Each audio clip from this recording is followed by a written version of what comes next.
अस्सलाम वालेकुम फ्रेंड्स, आप देख रहे हैं हमारा YouTube channel Al Makkah tech and business. आप दुनिया भर से हमारे तमाम दोस्तों को मिडनाइट मार्केट अपडेट में बहुत बहुत वार्म वेलकम। तो दोस्तों, आज से मार्केट में डाटा आने का सिलसिला शुरू हो चुका है। आज था दोस्तों 22 जनवरी का दिन और पीसीई डाटा मार्केट में आ चुका है। जैसे कि आप जानते हैं कि दूसरी तरफ जो जियो पॉलिटिक्स चल रही थी, उसमें अब एक लव मोमेंट स्टार्ट हो गए हैं। बाकायदा तौर पे लव सागा का यूं कह सकते हैं कि आगाज़ हो गया है। ठीक है, तो अब ज़ाहिर बात है वहाँ वहाँ से तो अब हमें मुसलसल पॉजिटिव खबरें ही सुनने को मिल रही हैं। ये ऐसे ही है कि एक चीज़ पहले जोश मार रही थी और अब वो बिल्कुल नॉर्मल होकर नीचे जाती चली जा रही है, और वो जितनी नीचे जाएगी उतनी ही अब आपको टेम्पररी अच्छी खबरें देखने को मिलेंगी।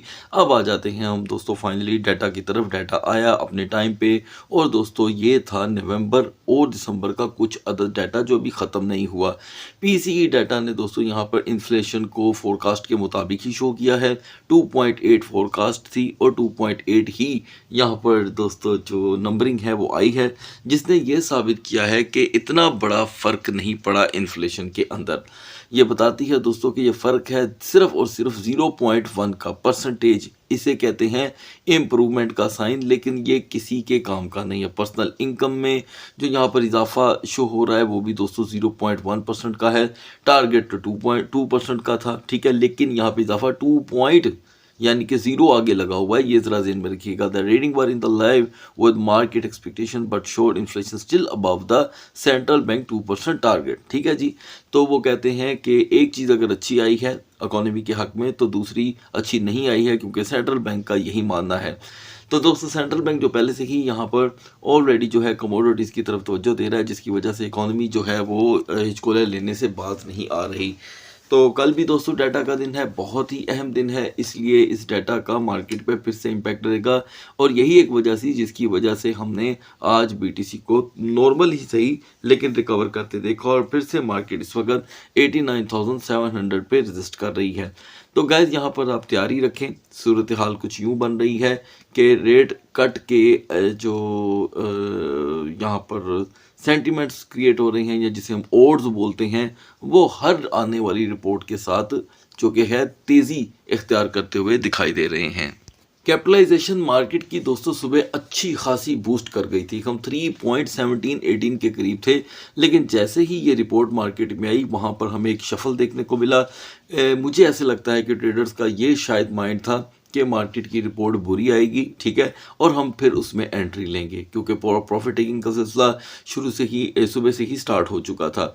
लेकिन क्योंकि रिपोर्ट इतनी बुरी भी नहीं आई, लिहाजा अगले 24 घंटे बड़े अहम होंगे। ये कोई सीपीआई या पीपीआई रिपोर्ट तो है नहीं जो हम 48 घंटे को यहाँ पर वेट करेंगे, लिहाजा 24 घंटे अहम रहेंगे। अगर हम कैपिटलाइजेशन के बाद डोमिनेंस की तरफ देखें तो दोस्तों एक अजीब सा सीन हुआ है। सुबह 1% डोमिनेंस गिर गया था और इस वक्त 1% डोमिनेंस बढ़ गया है। और अगर हम टॉप ट्रेंडिंग के अंदर देखें तो बीटीसी फिर से खुद विराजमान यहाँ पर हो चुका है। आज के दिन दोस्तों बीटीसी की टोटल जो स्ट्रगल थी वो 2000 के दरमियान थी, यानी कि हमने लो 88,515 का देखा और हाई एक टाइम पे हम 90,000 तक गए। तो फिलहाल मिडनाइट में आकर के बीटीसी की स्ट्रगल को हम इग्नोर नहीं कर सकते।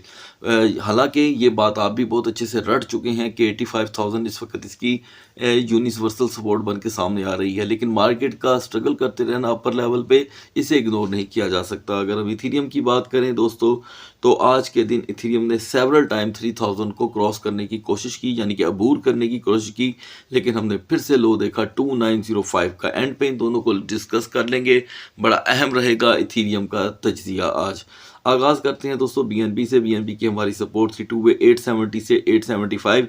बीएनबी ने 878 का यहाँ पे लो दिया, आप जाकर के ज़रूर चेक कीजिएगा दोस्तों। ये एक्यूरेट टारगेट तो नहीं था, लेकिन हम काफ़ी ज़्यादा इसके करीब रहे। हाई रहा 88 का।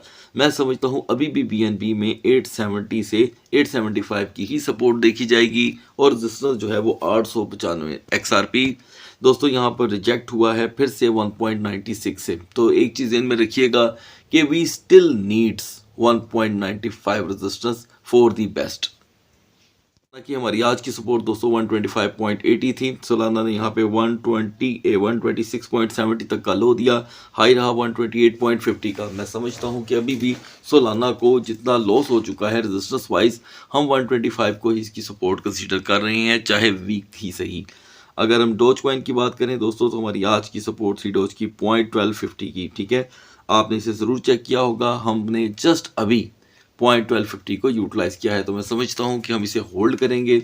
बहुत से व्यूवर्स का ये पूछना था कि आप बता दिया करें कि ये सपोर्ट एंड रेजिस्टेंस स्पोर्ट के लिए है या फ्यूचर के लिए। देखिए दोस्तों, हर एक का एक अपना माइंड है, वो जिस तरफ अपने आप को बेहतर और सेफ समझता है वो उसको उस तरफ जो कि है लेकर जा सकता है।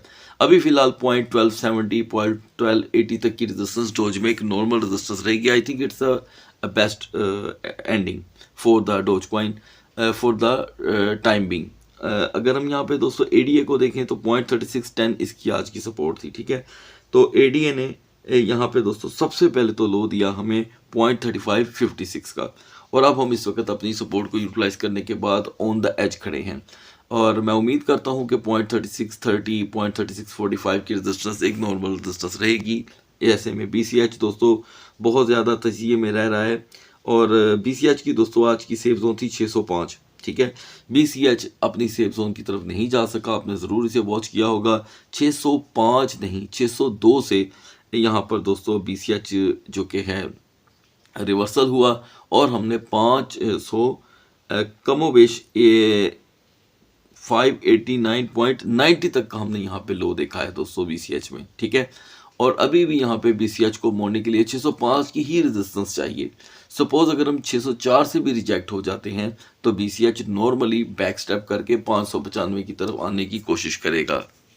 अब आते हैं दोस्तों जी कैश की तरफ। हमारे लिए आज जी कैश की जो स्ट्रॉन्गर रेजिस्टेंस थी वो 355 से 358 की थी। आपको अपडेट किया गया था कि अगर हम ये दोनों रेजिस्टेंस पा लेते हैं 55 से 58 की, तो हम नॉर्मली यहाँ पर एक नई रेजिस्टेंस देखेंगे। और 358 के बाद जी कैश ने सीधा 368 का 368 का यहाँ पे दोस्तों हाई दिया है। तो इस वक्त जी कैश की एक वीकर सपोर्ट है 360 की। ठीक है, और रेजिस्टेंस ज़्यादा से ज़्यादा 371 से 73 के दरमियान। सुई कॉइन दोस्तों भी यहाँ पर पूरी स्ट्रगल अपनी शो कर रहा है, और एवेक्स की यहाँ पर अचानक एक बड़ी सपोर्ट बनी है, इग्नोर नहीं की जा सकती 12.05 की। पोल्का डॉट यूनिस्वैप दोस्तों बिल्कुल अनमूव्ड हैं, तो इनकी जगह हम किसी और को आज डिस्कस कर लेंगे। अब आते हैं BGP पे।